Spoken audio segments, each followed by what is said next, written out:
Agora eu quero conversar então com a doutora Ana Seregatti, ela que é nutricionista, especialista em vegetarianismo. Tudo bem, doutora? Tudo bem. Bem-vinda mais uma vez ao Vida e Saúde. Obrigada. E olha só, a gente tem um dado muito interessante aqui que diz que em 1930, cada pessoa consumia cerca de 15 quilos de açúcar por ano. Hoje, sabe quantos quilos de açúcar, em média, a gente consome? 55 quilos. Na China, a média mundial é 21 quilos, mas na China são apenas 7. Isso tudo de açúcar deve realmente causar um estrago considerável, né, doutora? Um estrago básico, né, como a gente diria. Sobrepeso é o primeiro que aparece, né? Quando a gente consome muito carboidrato e o açúcar ele está presente em várias coisas aí que a gente consome, a primeira coisa que acontece de errado é a gente ficar acima do peso. Claro, sobrepeso e obesidade são graus diferentes, mas os dois são danosos. No mesmo caminho, tá? Né?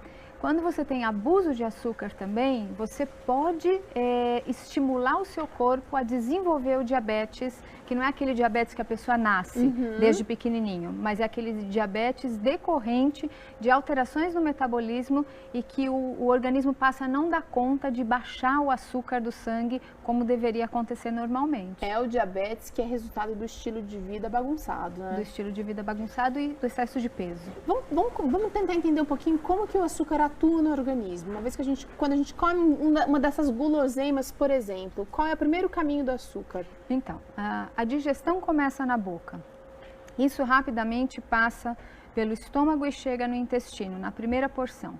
E ali é rapidamente absorvido, especialmente porque essas coisas não têm nada de fibra. E são as fibras que retardam ou que modulam, ou que equacionam, né, essa velocidade de absorção do açúcar. Quando o açúcar chega na corrente sanguínea, ele precisa entrar para dentro das células, ele não pode ficar passeando. Esse é um cenário muito ruim para o corpo. E aí uma parte do nosso sistema digestivo, que é o pâncreas, ele vai jogar um hormônio na corrente sanguínea para abrir a porta da célula para a glicose entrar. Tá?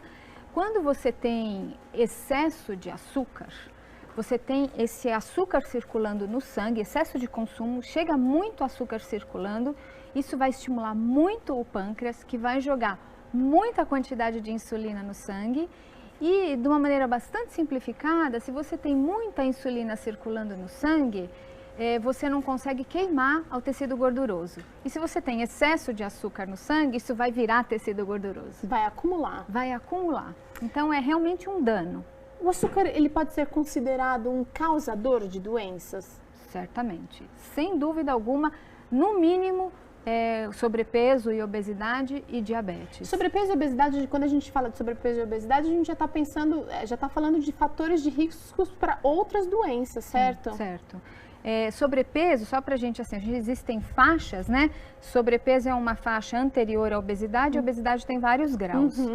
E o diabetes, como falei, ele pode ser induzido pela ingestão de açúcar. Agora, se você tem também um nível de açúcar alto no sangue, você pode, por exemplo, ter alteração nos níveis de gordura, dos colesterol. E eu ia perguntar ia falar sobre isso. Colesterol, então, também está na lista. Colesterol e triglicérides, certamente. E tudo, assim, que ficar em excesso vai ser convertido em gordura. Pode ser tanto a gordura externa que a gente vê, como a gordura que vai acumular nas vísceras.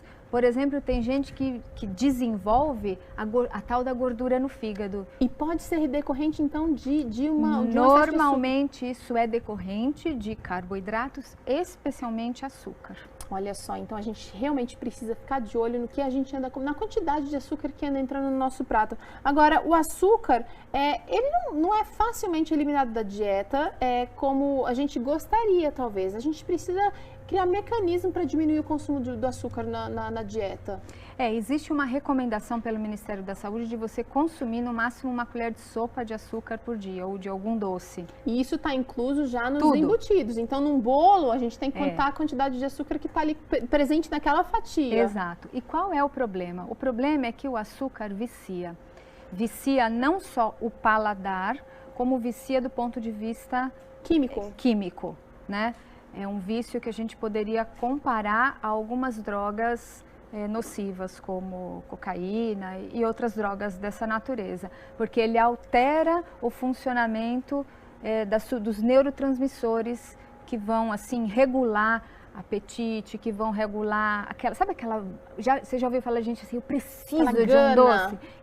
Isso é uma desregulação dos neurotransmissores, dessas substâncias que vão passar de um neurônio para outro e desenvolver um impulso nervoso em algum grau.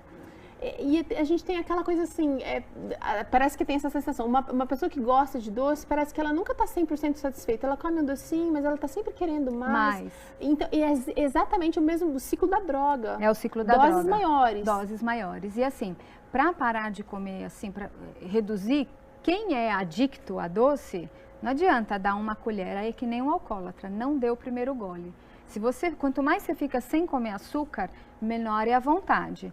Mas se você, assim, tô um mês sem comer açúcar, enfia o dedinho no açucareiro e lambo, você vai querer muito. É só o começo. É um gatilho para você trazer aquele desejo intenso de comer açúcar. Existe prejuízo da gente, de repente, eliminar o açúcar da nossa vida? Nenhum.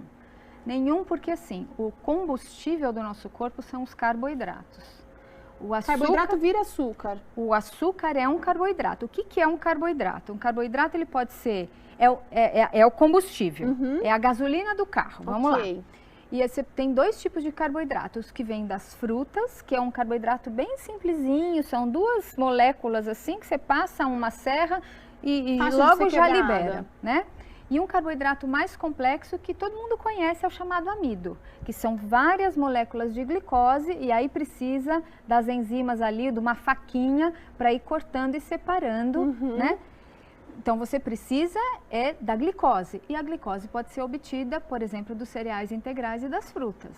Então, açúcar doce, o açúcar mesmo desse jeito que a gente está vendo aqui, ele é absolutamente dispensável. Açúcar, melado, rapadura, mel, isso é dispensável. Isso é gostoso para o paladar, porque dá aquele sabor, dá aquela atratividade de paladar mesmo. Mas do ponto de vista metabólico, absolutamente dispensável.